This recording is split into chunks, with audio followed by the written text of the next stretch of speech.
Le Padre Pio adressait toujours la parole aux personnes qui se regroupaient en diverses occasions de sa journée, à l'entrée de la sacristie, dans la cour du monastère, même parfois dans le couloir du couvent qui menait à sa cellule. Bien, mais on connaît très peu de sermons du Padre Pio. De mon côté, je n'en connais qu'un, et c'est celui que nous allons apprécier. Pourquoi ne connaît-on pas ces sermons? Parce que même dans les années 1950-60, on n'avait pas l'habitude d'enregistrer comme on le fait aujourd'hui. En plus, cela aurait nécessité tout un appareillage à installer dans l'église, etc.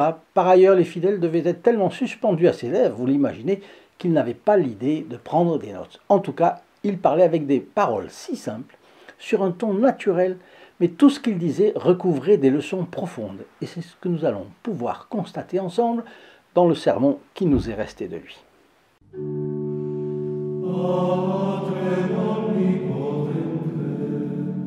Chers amis fidèles du Padre Pio, bonjour, mon nom est Jean Goyard et vous assistez au programme Sur les pas du Padre Pio.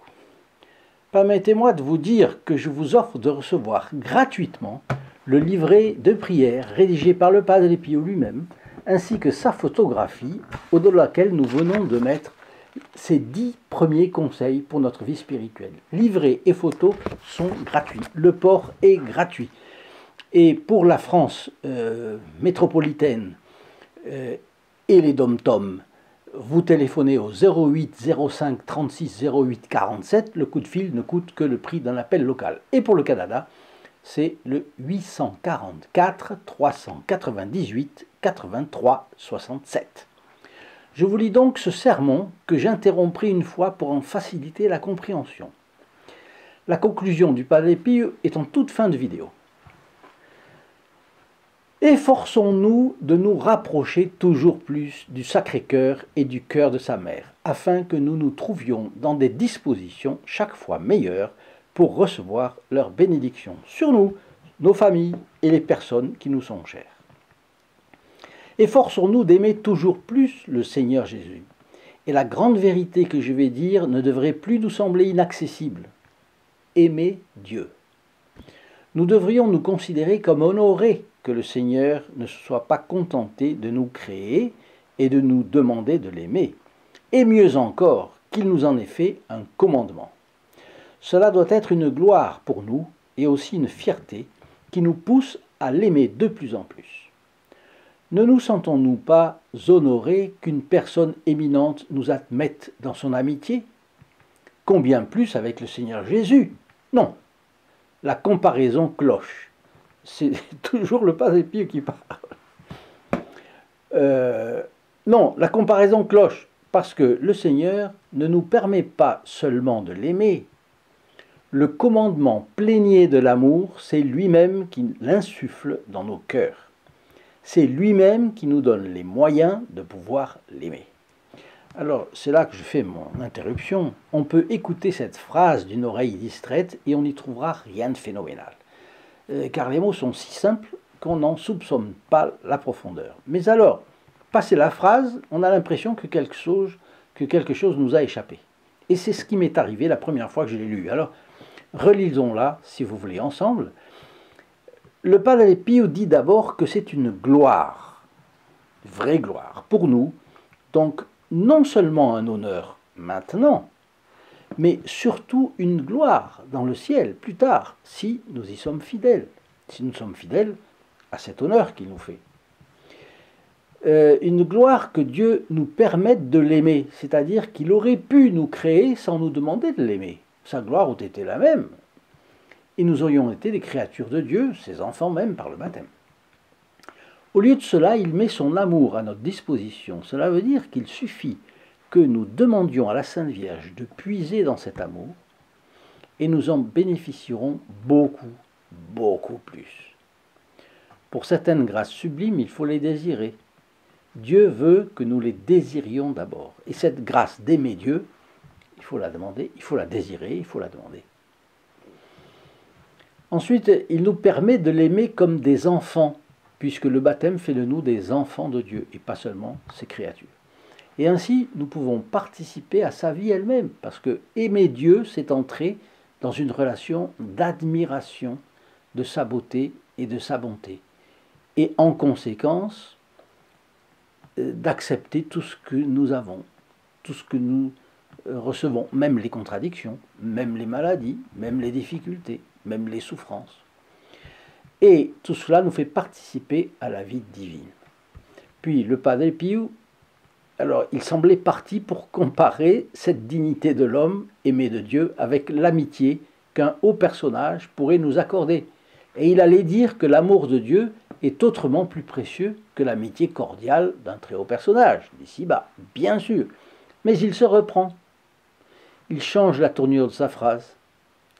Car, quelle est la raison? Où trouvera-t-on un homme capable de répondre à l'amour de Dieu par un acte d'amour d'une valeur comparable à celle que Dieu donne à l'homme? Évidemment, nulle part. C'est ça la question. Il nous faut aimer Dieu, mais comment pouvons-nous aimer Dieu? C'est là le dilemme du chrétien. Donc, il rejette cette première comparaison et il explique. Et c'est là le fort de l'affaire, le profond. Le commandement plénier de l'amour de Dieu, c'est Dieu qui l'insuffle dans nos cœurs. Il n'y a que Dieu qui puisse nous donner les moyens de pouvoir l'aimer. Ce sont les paroles du Padre Pio. C'est-à-dire, Dieu est le créateur de toutes choses. Il est donc aussi créateur de l'amour de ses enfants pour lui-même. Et donc les saints qui ont aimé Dieu, comme martyrs, comme vierges, comme confesseurs, comme docteurs de l'Église, comme tout ce que vous voulez, ont rétribué Dieu de son amour grâce à un amour que Dieu a mis dans leur cœur. Et ça, c'est pas donné à l'homme. Sans cela, ils n'auraient rien fait, tous ces saints. La source de tout amour pour Dieu, c'est Dieu lui-même. Et c'est pourquoi on ne doit pas chercher à être un athlète de la vie spirituelle. Si on veut compter sur nous-mêmes pour avoir une meilleure vie spirituelle, cela ne marche pas. Cela n'a jamais marché, vous voyez bien, nous voyons tous. On n'a pas avancé d'un pouce dans ces conditions.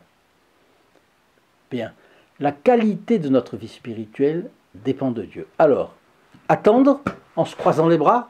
Non, non plus. Il faut faire ces efforts, mais en comptant totalement sur Notre-Dame. Elle a la clé du Sacré-Cœur de son Fils.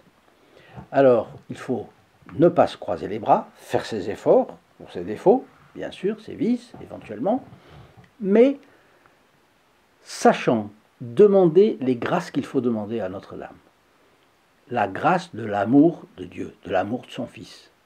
Et ça, si vous avez ça, vous avez gagné votre vie. Vous avez gagné. La charité, c'est la plus grande de toutes les vertus. La charité, c'est l'amour. L'amour, ce n'est pas l'amour sentimental. C'est l'amour, adorer Dieu, aimer tout le beau, tout le bon qu'il y a en Dieu. Qu'on voit, qu'on peut savoir, qu'on peut connaître, qu'on peut imaginer. Bien, ça c'est une chose.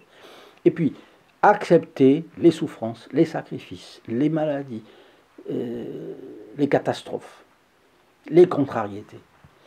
Alors tout cela pourra prendre un peu de temps ou beaucoup de temps, mais de cette façon, la Sainte Vierge nous amènera au ciel. C'est sûr. Et quand Jésus nous donnera la grâce de l'aimer, notre âme volera vers lui, comme Sainte Thérèse de l'Enfant Jésus, dans sa phase printanière, si vous voulez, au buissonnet, dans ses entretiens avec sa sœur, dont elle disait que c'était un vrai ciel. Ses discussions avec sa sœur, parce qu'elle découvrait les beautés de Dieu, elle discutait, elle parlait des vérités qui leur étaient accessibles, mais qui étaient, pour elle, elle était émerveillée. Donc, je répète la phrase du Padre Pio, le commandement plénier de l'amour de Dieu, c'est Dieu qui l'insuffle dans nos cœurs. Il n'y a que Dieu qui puisse nous donner les moyens de pouvoir l'aimer. Et l'aimer, c'est-à-dire lui rendre de l'amour, c'est-à-dire rétribuer Jésus de ce qu'il a fait pour nous. Pensez à Sainte Marguerite Marie à la coque, pensez à Sainte Marie Madeleine, pensez à Sainte Thérèse de l'Enfant Jésus, etc. Le Padre Pio, bien entendu. Alors le Padre Pio continue. Ce qui est le plus étonnant, il nous l'a promis aussi, c'est que la récompense de toute chose temporaire, passagère et limitée de notre part sera éternelle, tout comme il est éternel, tout comme il est immense et éternel, parce que Dieu ne connaît pas de fin. C'est magnifique ça. Pardon, parce que nous allons faire un sacrifice, subir un sacrifice que la vie nous impose. C'est temporaire, c'est passager. Dieu va nous remercier de la manière dont nous allons souffrir, et il va, avec la largesse de Dieu, et de manière immense et éternelle. Donc, il continue, l'adoration de Dieu sera pour toujours, pour toute l'éternité. Alors, en appliquant ces conseils du Padre Pio, on peut ici se poser la question de savoir comment rétribuer le Padre Pio des grâces qu'il nous donne. Pour commencer, j'ai une idée, bien entendu. Je vous donne rendez-vous sur la page, ici en bas, dans la description de cette vidéo, ici. Le lien st-padre-pio.fr, où je vous offre un éventail de possibilités que vous pouvez choisir en fonction de vos possibilités, dispositions du moment. Bien sûr, parlez du Padre Pio. Point numéro 1. Parlez autour de vous. Si on aime, on parle. Si on ne parle pas, c'est qu'on n'aime pas trop. Un cœur sec n'a envie de rien dire. Donc, priez, lancez-vous et parlez autour de vous de ce si bon Padre Pio qui vous protège, mais qui attend aussi que vous fassiez peut-être quelque chose pour lui, n'est-ce pas? Deuxièmement, partagez. C'est une excellente façon de le faire connaître, parce que vous êtes vous-même, qui écoutez, le poste avancé dans votre milieu, qui avait accès aux personnes qui sont susceptibles d'être à leur tour d'excellents propagateurs. Et c'est comme ça qu'on pénètre partout. Vous vous rappelez que chaque fois que vous faites un partage, vous, ainsi que l'ami auquel vous le faites, entrez tous les deux instantanément dans les intentions de la messe célébrée le vendredi à midi, le vendredi suivant votre partage. C'est un beau cadeau à ne pas négliger non plus. Puis vous pouvez recevoir de nombreux avantages que je vous détaille dans la page en bas. Et puis vous pouvez aussi faire partie du groupe des protégés du Padre Pio. Pour en faire partie, ce n'est pas la mer à boire. C'est variable. Vous savez que quand nous distribuons tout le matériel sur le Padre Pio, eh bien, c'est gratuit pour vous, mais ce n'est pas gratuit pour tout le monde. Il y a des personnes qui ont fait ce sacrifice, évidemment. Dans ce bas monde, tout se traduit en espèces trébuchantes, vous savez. Donc, eh bien, s'il y a des gens qui ont fait ce sacrifice pour le Padre Pio, peut-être il y a un moyen de rétribuer le Padre Pio aussi comme cela. Cela peut représenter, par exemple, le sacrifice d'1 €, un café dans un bar, par jour ou tous les 2 jours. Vous voyez, une chose comme ça. Mais les petits ruisseaux font les grandes rivières, et c'est ainsi que nous pouvons distribuer gratuitement tout le matériel autour du Padre Pio. Pardon. Et j'ai d'ailleurs une surprise pour vous, parce que dans quelques jours, nous allons mettre sur pied un autre livret, dont j'espère beaucoup qu'il vous plaira. Un autre livret comme ça. Vous voyez, il y a plein de possibilités pour rendre au Padre Pio un peu de sa protection envers nous. C'est pourquoi je vous donne rendez-vous, donc n'oubliez pas, dans la description de cette vidéo sur le lien st-padre-pio.fr. Et voilà la conclusion du Padre Pio à son sermon, où on voit dans cette conclusion sa bonté. Il pense, le pauvre, il ne mangeait rien, etc. Mais il pense aux autres. Voyez cette conclusion. Sur cette pensée, je vous quitte et je vous souhaite une bonne soirée. Il y en a encore beaucoup ici qui n'ont pas encore dîné. Bon appétit à ceux qui s'apprêtent à le faire. Loué soit Jésus et Marie, maintenant et pour toujours, ainsi soit-il. Voilà ce sermon du Padre Pio que j'ai trouvé extraordinaire. Bon, vous me direz ce que vous en pensez dans vos commentaires, hein, n'est-ce pas? Alors, à très bientôt. Au revoir. In nome del Padre, del Figliolo e dello Spirito Santo, e così sia. Sia lodato Gesù e Maria, e